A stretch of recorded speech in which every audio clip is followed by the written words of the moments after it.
We are back. I'm Garry. Glenn. Hall County Sports is the show. The Lakeview Academy Lions are now 1-1 on the young football season after a 13-0 loss to Kings Ridge last Friday night.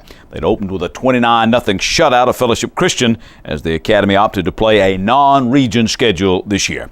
Now, Labor Day may have been a day off for lots of folks, but not for Coach Matthew Gruhn and his pride of young Lions. I went by to see him. Matthew, 1-1 on the season so far. How do you think you played? Well, we played overall real well. We had a great start, week one, and got a great victory right there. And a little disappointed we didn't get one in week two, but we played well enough. If we tighten up some things, I think we're going to be okay. Tell me about the decision to go back to the non-region schedule.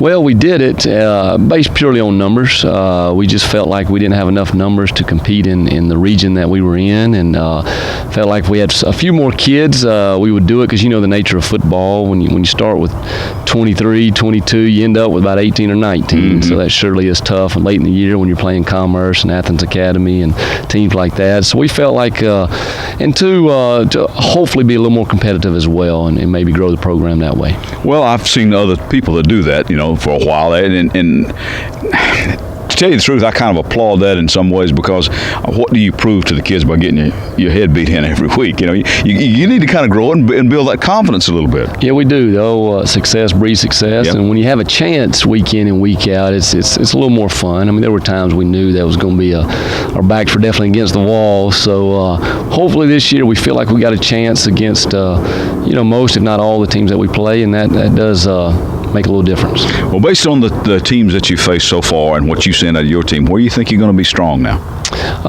Well, I tell you, we've overall we got 12 seniors, mm-hmm. and their leadership has been very good, and a lot of those are on their offensive line, defensive line. So we feel like we're pretty strong there. We got a couple good skill guys. Feel like we can make some plays and make some big plays, and hopefully if we can eliminate mistakes, that'll continue. And the area where you think you need to tighten it up? Well, again, it's just week in and week out. I think with every team, we just need to execute better and hopefully stay healthy. If we can stay healthy and then just week in and week out, get a little bit better each week. Who's going to be the people that are going to carry the load for you? You mentioned your seniors. Well, yeah, all those seniors. As far as our on offense, we've got Nick Drury, mm-hmm. Who does a great job. Read about him. Jackson Wells is our quarterback who's doing an extremely good job. First year really playing quarterback, doing an extremely good job. And then we've got, Matt Askunas, Trevor Price, great skill guys. And then our offensive line, we've got some seniors, James Bagwell, Todd Williams, Jared Beck, and there's Stephen Reynolds. Those guys have been doing this for a while. So hopefully they can help us on offense. Your defense coming along? It's not bad. We played well. We had a shutout week one, and we limited a team that scored 45 the week before just to 13. And, so we feel like we're playing pretty well defensively right now. Who you got this week? We got Prince Avenue. Oh, they're pretty good, aren't they? They are. They're in a region. They're the only team that we're playing that was playing a region schedule, and gosh, they won. They beat Georgia Military 50-0 last week. Ooh. So we definitely got our hands full. All right. Well, listen, thanks for your time. Appreciate it so much. Good luck to the Lions the rest of the way. Thank you very much. Now, Lakeview will play Prince Avenue on the road on Friday. The Wolverines are also 1-1 after a loss to Hebron and a 50-0 shutout of Georgia Military. Turning to other football, Chestatee lost to West Hall 24-13 as Shunquist Stevens and Brandon Fuqua got together for 63 yards and 3 touchdowns. Overall, Stevens had over 250 yards of total offense. The other Spartan points came on a 24-yard field goal by Connor Kirkland and his 3 extra points. Spartan lineman Keith McCrone had a blocked kick, a fumble recovery, and a sack in the fourth quarter to help stymie a War Eagle comeback.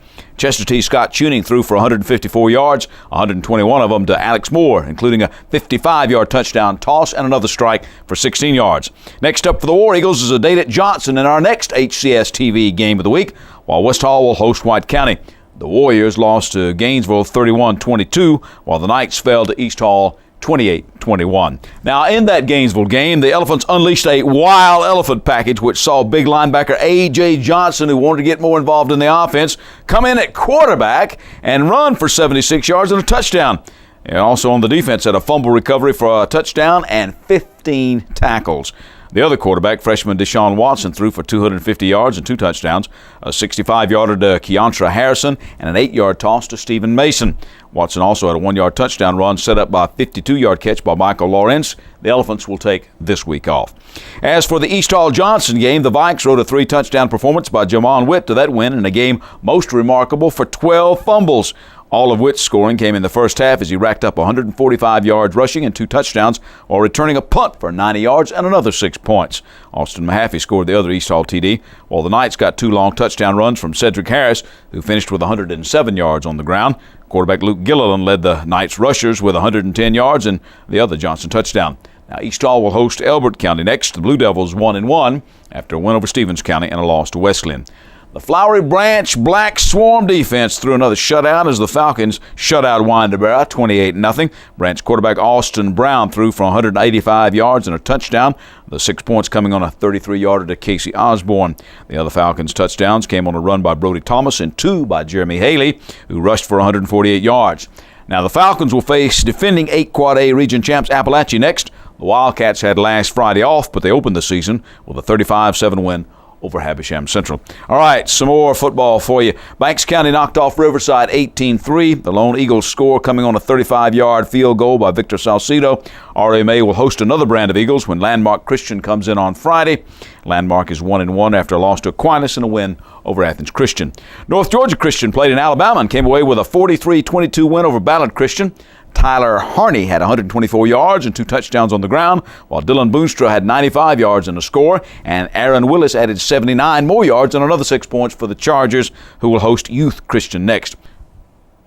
Some other notes for you. Former Gainesville wideout Tyler Jones was listed number 1 on the Notre Dame depth chart. Guess those misdemeanor charges of underage drinking didn't hurt him too badly. In fact, Jones scored a touchdown in his first game with the Irish. Came on a 5-yard pass from Dane Christ in the third quarter. Helped Notre Dame to that 23-12 win over Purdue. Meanwhile, Chase Vassar, a Chesterton alumnus, saw action in the University of Georgia's 55-7 spanking of Louisiana Lafayette, making a tackle on the kickoff coverage team. Tight end Derek Rich, a North Hall grad and UConn transfer, also saw some action for the Dogs this past Saturday. Former Gainesville quarterback Blake Sims didn't make it into Alabama. No word on what his role with the Crimson Tide is going to be. He practiced at safety and quarterback and running back. We all know he can catch the ball, too.